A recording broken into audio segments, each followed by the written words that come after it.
नमस्ते सबैजनालाई। विशेष गरेर म पनि यो भिडियो लिएर आइसकेको छु गाइज। यो भिडियो अहिलेको चोर सरकारको लागि है गाइज।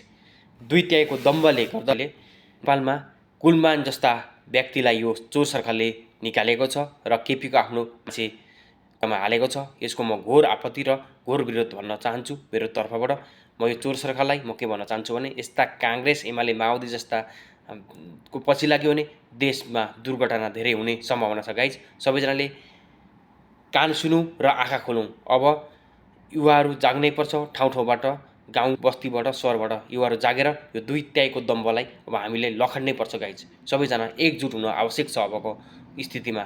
यो दुई त्यागले धेरै युवाहरूलाई पेलेको पेले छ है। अब सबैजना सचेत हुनुपर्छ गाइज। एमाले काङ्ग्रेस माओवादीको पछि लागेर देश बन्दैन।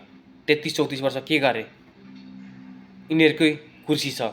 80-85 वर्ष भइसक्यो, मर्ने बेला भइसक्यो, अहिलेसम्म देश बनाउँछु भनेर हिँडेका छन्। बोल्न जानेका छैनन्, जिब्रो छैन, बोल्ने बेलामा उठ्न सक्दैनन्, कुर्सी चाहियो।